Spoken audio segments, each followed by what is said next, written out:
বিসমিল্লাহির রহমানির রহিম। আসসালামু আলাইকুম, আদাব। আজকে আমি কথা বলবো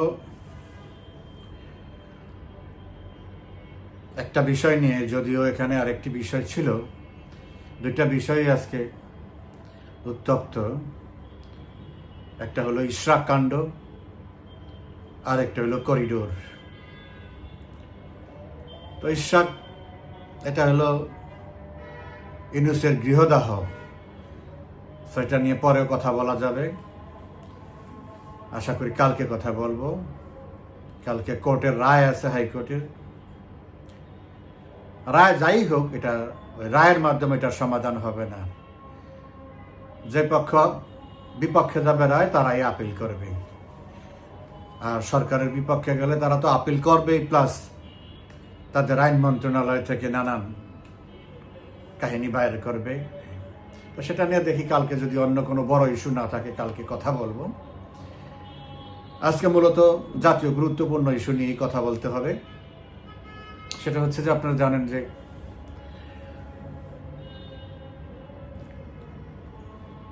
করিডোর এই শব্দ নিয়ে একটা নতুন খেলা শুরু হয়েছে।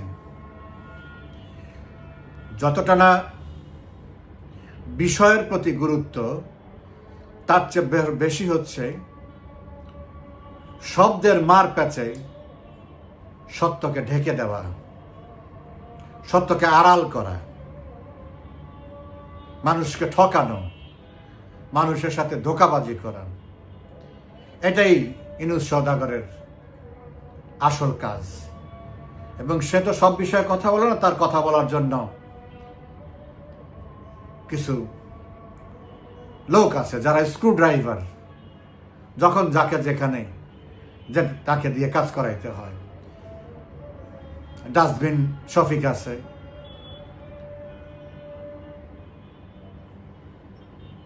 আসিফ নজরুল আছে, আসিফ মাহমুদ আছে, নাহিদ ইসলাম আছে, সার্জিস আছে, হাসনাত আছে,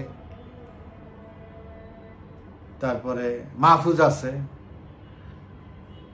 আর আছে আরেক টাউট বাটপার খলিল।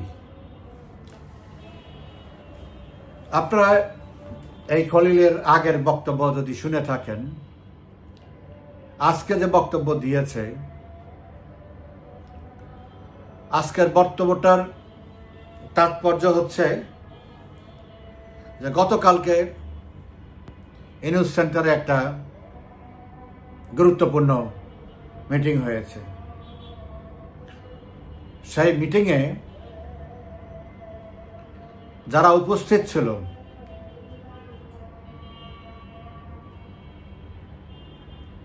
তারা মূলত এই করিডোর সংক্রান্ত বিষয়ে যাদেরকে প্রয়োজন, তারাই ওখানে উপস্থিত ছিল। যদিও বলা হয়েছে আইন শৃঙ্খলা, এটা মিথ্যা কথা বলতেই পারে, তারা সত্যকে ঢাকার জন্য। কালকের এই গুরুত্বপূর্ণ মিটিংয়ে, যেখানে 3 বাহিনীর প্রধান ছিল, স্বরাষ্ট্র উপদেষ্টা ছিল, নিরাপত্তা উপদেষ্টায় খলিল ছিল, পররাষ্ট্র উপদেষ্টা ছিল,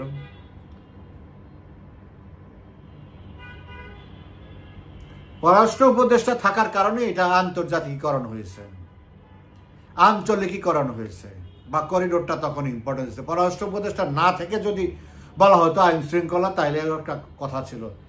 আইন শৃঙ্খলা মিটিংয়ে পররাষ্ট্র উপদেষ্টা থাকার কথা না, কখনোই থাকে না। তো যাকে যখন রাখা হয়েছে, নিরাপত্তা উপদেষ্টাকে যখন রাখা হয়েছে, তখন এটা ওই করিডোর নিয়েই ছিল। এবং সেটার ফলশ্রুতিতে আজকে আমরা এই খলিলের প্রেস কনফারেন্স দেখলাম।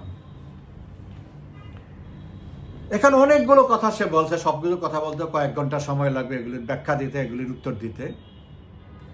আমি এর আগেও অনেকগুলো কথা বলেছি। আমি এই করিডোর সংক্রান্ত, জাতিসংঘের মহাসচিব কেন আসছে, তারা আসে যেদিন আসছে তার আগের দিন আমি একটা এপিসোড করেছি। এবং সে যে এই বিষয়ে আসতেছে এবং এটা নিয়ে মূল সেটা আমি আগেই বুঝতে পেরেছি। সেটা নিয়ে আমি আমার এপিসোড 17, এপিসোড 20, তারপরে মাঝখানে আরো 2-3টা আছে, এগুলো নিয়ে বিশদ কথা বলছি। এবং একটা জায়গায় এমনও বলছি, তারা যতই চেষ্টা করুক আর যেই নামই দেখ, সেটা করিডোর হোক আর প্যাসেজ হোক আর যাই হোক, তাদের এই স্বপ্ন কখনো বাস্তবায়ন হবে না। এটা আমি আমার আগের এপিসোডে বলেছি। যতই চেষ্টা করুক।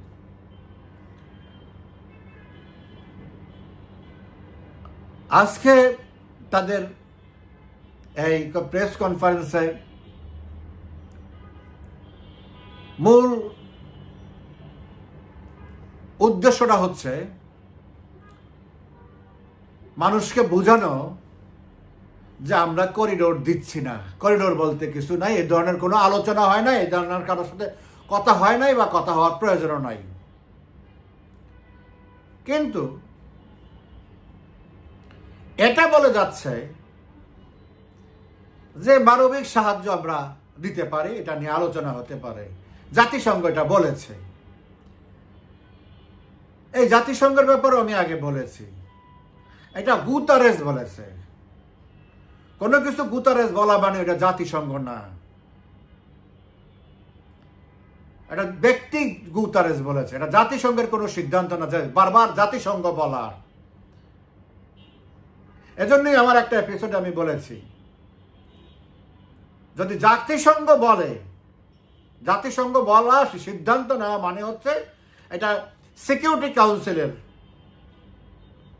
15 সদস্য, তারা সিদ্ধান্ত নিতে হবে। তার মধ্যে 5 জন পার্মানেন্ট মেম্বার, তারা আনএনিমিয়াসলি ভোট দিতে হবে এটার পক্ষে। এবং যতগুলো করিডোর হয়েছে সবগুলো করিডোর জাতিসংঘের নিরাপত্তা পরিষদের সিদ্ধান্তের মাধ্যমেই হয়েছে। জাতিসংঘের নিরাপত্তা পরিষদের সিদ্ধান্তের বাইরে যদি কোনো করিডোর বা প্যাসেজ কোনো কিছু হয়ে থাকে, সেটা জাতিসংঘের না, সেটা ব্যক্তিগত উদ্যোগে। সেটা আমেরিকার উদ্যোগ হতে পারে, রাশিয়ার উদ্যোগ হতে পারে, চায়নার উদ্যোগ হতে পারে, ইউরোপীয় ইউনিয়নের উদ্যোগ হতে পারে, কোনো সংস্থার উদ্যোগ হতে পারে, বাট নট জাতিসংঘ, নট ইউনাইটেড নেশনস।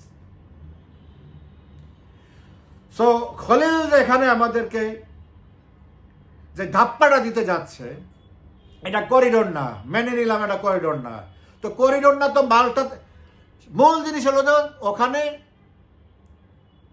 পণ্য যেতে হবে, সাহায্য যেতে হবে। তো তুমি বলতেছো করিডোরের আজকে আবার একটা ব্যাখ্যা দিচ্ছে, স্টুপিড ব্যাখ্যা দিছে। করিডোর মানে নাকি একটা মানুষকে, কিছু মানুষকে এখান থেকে ওখানে নিয়ে যাওয়া। This is not corridor. এটা করিডোরের মধ্যে দিয়ে যেতে হবে। যদি এটা হয়, এটা relocation. This is call relocation. আমি এই মানুষগুলোকে, এখানে তারা ভালনারেবল আছে সামহাউ, সেই মানুষগুলোকে আমি একটা সেফ জায়গায় নিয়ে যাব, through a passage, through a corridor, through any other means, maybe land, maybe sea, maybe air, by any means আমি এখান থেকে রিলোকেট করবো, এখান থেকে ওখানে নেবো। That is relocation, but through a passage, corridor or whatever it say. তো সে আজকে বুঝাইলো করিডোর মানে কি। ওর নিজের খুব চালাক মনে করে, সব মানুষের স্টুপিড মনে করে। তো করিডোর বুঝাইতে যায়, সে বলছে যে জাতিসংঘ মহাসচিব আসছিল, আমাদেরকে বলছে তোমাদের এত কাছাকাছি, কত dramatic presentation,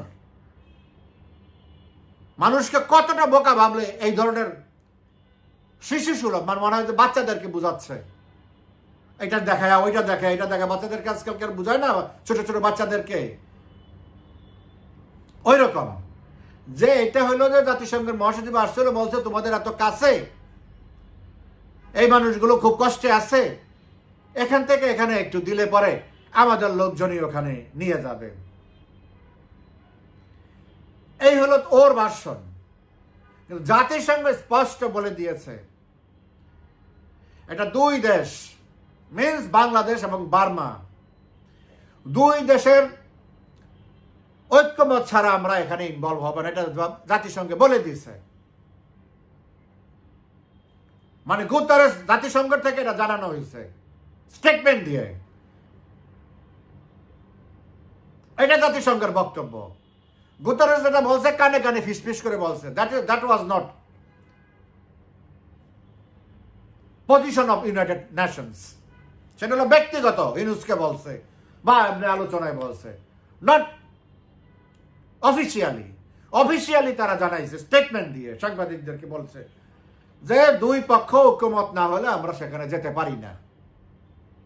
that is the true position of United Nations. এখন সে আজকে আবার বলতেছে যে জাতিসংঘের এটা এইভাবে একটা রিলিফের দেওয়া চাইছে, আমরা এখন এটা নিয়ে আগাইতেছি না, দেখি আমাদের আগাইতে পারে কি পারি না, ওইটা না সেই না, নানান ধরনের ভাতাবাজির কথা। মানে এটার থেকে যে সরে গেছে সেটা কিন্তু ক্লিয়ারলি বলে নাই।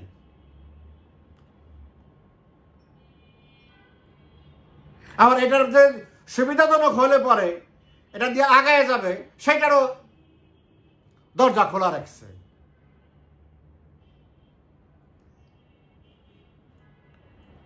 এখন সমস্যা হয়ে গেছে, আর্মিরা বিপক্ষেও না পক্ষেও না, এটা আমার অনুমান। আজকে অনেকে দেখলাম যে কি দরবার হয়েছে, দরবারে কে কি বলছে, সেনাপ্রধান কি বলছে, এইসব নিয়ে গল্প, নাথিং অফিসিয়াল, এগুলো সোশ্যাল মিডিয়ার কথা।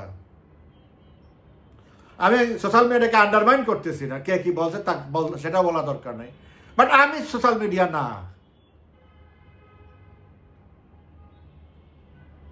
আমি একটা জিনিস দৃশ্যমান হলে এটা আমি দেখি আপনি দেখেন, সেই বিষয় নিয়ে আমি অ্যানালাইসিস করতে রাজি আছি।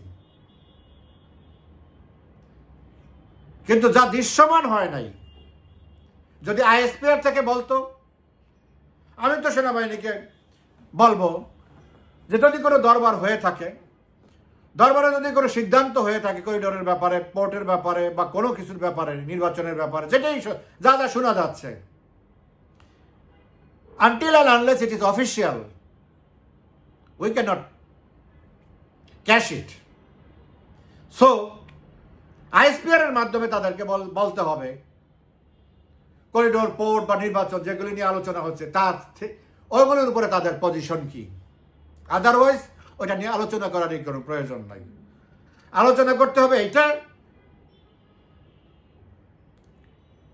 যে তারা যদি তাদের ভয়েস রেজ করে, তাদের পজিশন এক্সপোজ করে regarding corridor, regarding port or election, what ever, এবং সেটা দেখতে হবে তারা সেই পজিশনে আছে কিনা, তারা সেই পজিশনে প্র্যাকটিক্যালি সেই রোল প্লে করে কিনা। আর্মির পজিশনটা হয়ে গেছে এখন মাঝখানে পড়ে গেছে, দে বিকাম স্যান্ডউইচ। একদিকে আমেরিকার প্রেশার, আরেকদিকে অন্য তিন পরাশক্তির প্রেশার। সে না গেলেও সমস্যা, না গেলেও সমস্যা। না গেলে কি হবে? না গেলে দেশপ্রেমের পরিচয় হবে যে আমি আমার দেশকে বিপদে ফেলি নাই। আর গেলে আমার সেনাবাহিনী শেষ হয়ে যাবে, that is for sure, guaranteed শেষ হয়ে যাবে। এবং এইটাই আমেরিকার উদ্দেশ্য। আমেরিকা যেখানে যখন যেখানে গেছে,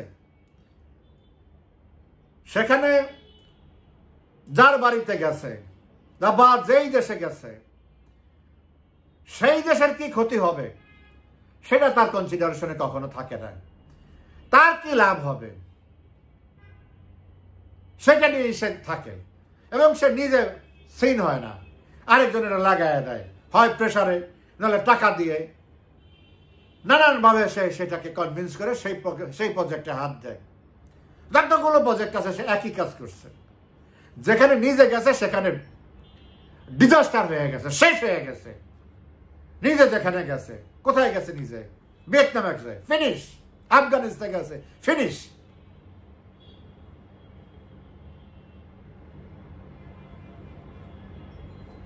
ইরাকে গেছে, দেশটাও শেষ করছে, নিজেরাও সেখান থেকে পাত্তারি দিয়ে উঠে আসছে।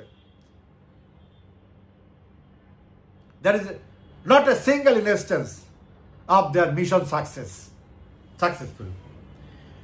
তো এখন তারা এখানে চাইবে যে আমাদেরকে একটা ঝামেলার মধ্যে ফেলতে। যখন ব্যাগতিক দেখবে চলে যাবে। আজকে ইউক্রেনে কি হয়েছে?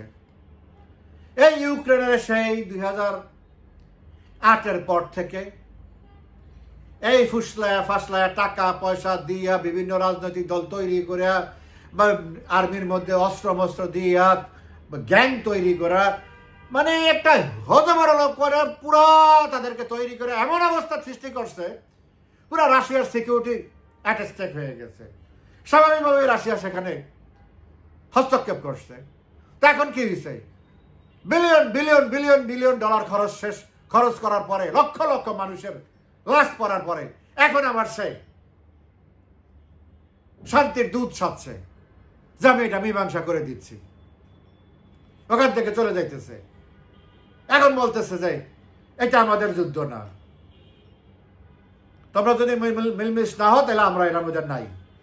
তুমি সব করলা, তোমার সমস্ত লোকজনের বাধ্য করলা এটার মধ্যে ঢোকার জন্য। সমস্ত ন্যাটো থেকে, ইউরোপিয়ান থেকে যত আছে টাকা পয়সা, অস্ত্র, ইন্টেলিজেন্স, যত রকমের টেকনোলজি আছে সব এটার মধ্যে ঢুকাইয়া এটার মধ্যে একটা বিশ্বযুদ্ধ হয়েছে ইউক্রেনে, Russia versus rest of the world. এটা হলো যুদ্ধক্ষেত্র, ইউক্রেনটা হলো যুদ্ধক্ষেত্র, আর বিশ্বটাই দুইটা ভাগ হয়ে গেছে, রাশিয়া অ্যান্ড আমেরিকার নেতৃত্বে রেস্ট অফ দি ওয়ার্ল্ড। তো দেখছে যে রাশিয়াকে তো কাবু করতে পারছে না, উল্টা রাশিয়া তাদেরকে কাবু করে ফেলছে ফাইন্যান্সিয়ালি। এবং তারা এই 55টা দেশ একসাথে অস্ত্র বানায়, ট্যাঙ্ক বানায়, ওইটা বানায়, সেটা বানায়, যত রকমের। তারপরেও রাশিয়ার সাথে সাপ্লাই পারতেছে না, তারপরেও তারা সাপ্লাই মিট আপ করতে পারতেছে না। তো তারা অস্ত্রেরও যোগান দিতে পারতেছে না, এখন অর্থেরও যোগান দিতে পারতেছে না। এখন বুঝতেছে না, সম্ভব না, আর চালানো সম্ভব না। এখন রক্ত শেষ হয়ে গেছে, এখন সব হার শেষ হয়ে যেতেছে। এখন মন তো সাচ্ছে যে আমরা মিলাই দিই। তো এই আমেরিকা এখানে একই কাজ করবে, এখানে ঢুকায় এটার মধ্যে জঞ্জাল করে আমার পুরো আর্মিটাকে শেষ করে দিবে, একদম ডিস্ট্রয় করে দিবে। এবং এই মাসের মানুষের মধ্যে একটা ভীতি সৃষ্টি করবে যে আমরা আর্মিকে রাখছি আমাদের দেশ রক্ষা করার জন্য, আর আর্মি আমাদেরকে দেশটাকে শেষ করে দিল, আমাদের এই আর্মির কি দরকার? এরকম একটা প্রশ্ন তুলবে জনগণ স্বাভাবিকভাবেই। এখানে আমার কোনো স্বার্থ নাই যে না আমার এখানে 1 বিঘা জমি নিয়ে গেছে, এটা নিয়ে আমার যুদ্ধ করতে, আমি 1 ইঞ্চি জমিও কাউরে ছাড় দিব না, বিষয়টা তো তা না। আমি আরেকজনকে কেন আমি হেল্প করতে দেবো? আমার এত গরজটা কেন? আজকে খলিল বলছে যে মূল কথা হলো যে রোহিঙ্গাদের ফেরত দেওয়া। আরে বেটা, রোহিঙ্গাদেরকে ফেরত নিতে হবে বার্মা চাইলে, বার্মা না চাইলে সেটা রোহিঙ্গাদের ফেরত নেওয়া কোনো অবস্থাতে অসম্ভব।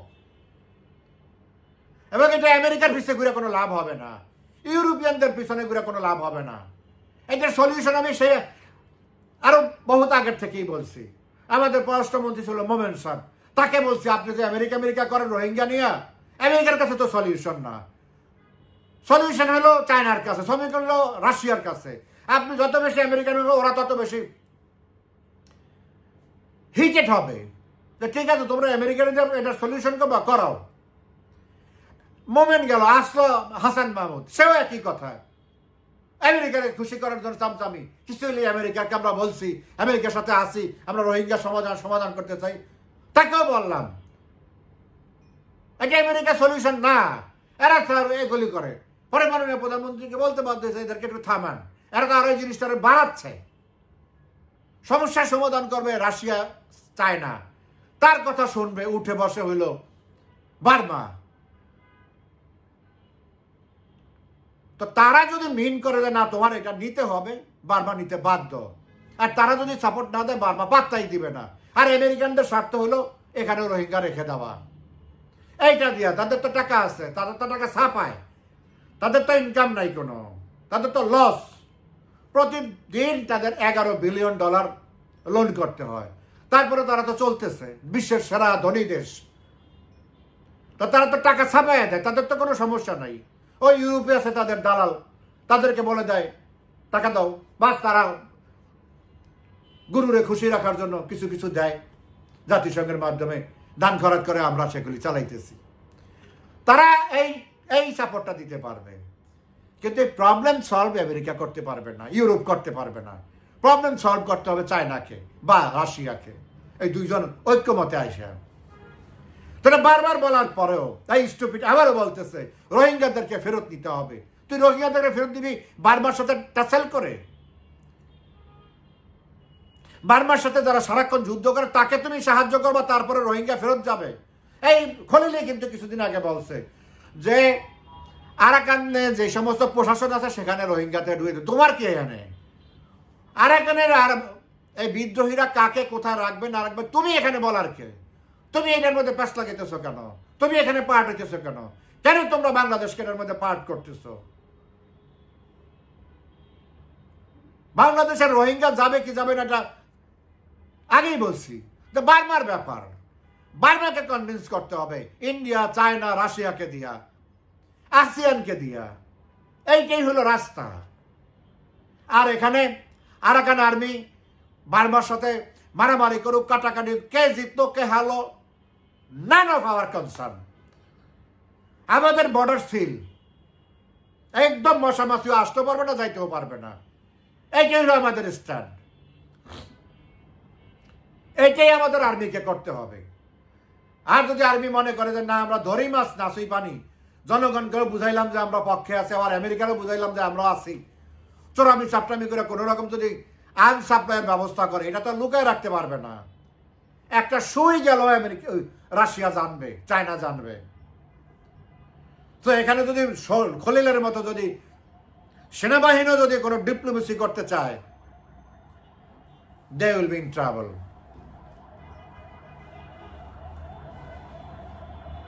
So আমি প্যাসিমিস্টিক না, এবং এই বিষয়ে আমি এক অপটিমিস্টিক মানুষ, বা তার চেয়ে বেশি আমি রিয়ালিস্টিক।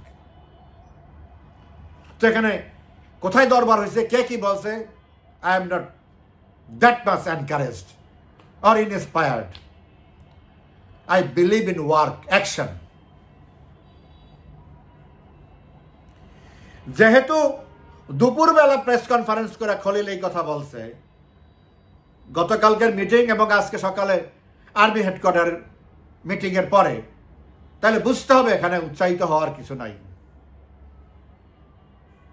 এখন পর্যন্ত তারা হাল ছেড়ে দেয় না কোনো না কোনো ভাবে এটা, এবং করিডোর বা প্যাসেজ আর পোর্ট একটার সাথে একটা নেক্সাস। সো যাই কিছু বুঝাক, আমরা সব বাস্তবে দেবো। তবে সব কথার শেষ কথা হলো, খলিল কি বলছে, ইট ইজ ইম্যাটেরিয়াল। কারণ খলিল যা বলে এটা খলিলের বক্তব্য, বিশেষ ন্যাশনাল ইস্যু। এটা ইনুসের বক্তব্যটাই খলিল বলতেছে, সে তো বারবার বলে না, তো তার বক্তব্যটাই চলতেছে। তো ইনু যতই এখানে, সে তো বলছে বড় মাঠের খেলোয়াড়, বিশ্ব খেলোয়াড়, তো সে যতই বিশ্ব খেলোয়াড় হোক, এখানে সে ধরা খেয়ে গেছে। এখানে প্যাসেজ বলুক আর করিডোর বলুক, সেটা কিছুই করতে পারবে না। বরং আমাদের বর্ডারের একটা বড় একটা অংশ এই আরাকান আর্মির জন্য ওপেন হওয়া আছে, সেটাও অনেকে জানে। অনেকে মানে কি, যারা যারা কনসার্ন সবাই জানে। বার্মা এটার জন্য সতর্কতাও দিছে। তো এটা নিয়ে অনেক সমস্যা আছে, এত সহজ না। যদি আমরা ড্রপ করি, সমস্যা হবে ইনুসের, কারণ ইনুসকে বসাইছে কারণ এইসব করার জন্য। এখন আমি ড্রাইভার রাখি, এখন আমার ড্রাইভার যদি গাড়ি চালাইতে না পারতো, আমি তো ড্রাইভারের বাদ দিয়ে দেবো, এটাই স্বাভাবিক। আমি ড্রাইভারের কেন বেতন দিতে যাবো, বা ভরণ পোষণ করতে যাবো, তাকে আমি প্রোটেকশন দিতে যাবো কেন? খুব স্বাভাবিক। ইনুসের জন্য হইলো এই পয়েন্ট। তো ইনুস থাকলো কি থাকলো না, ইনুস বাঁচলো কি মরলো, এটা তো আমাদের ন্যাশনাল ইন্টারেস্ট না। আমাদের ন্যাশনাল ইন্টারেস্ট হলো আমার জমি, আমার দেশকে বিপজ্জনক ঝুঁকিতে রেখে আমি কাউকে হেল্প করতে যাব না, আর হেল্প তাকে করব না যে অবৈধ।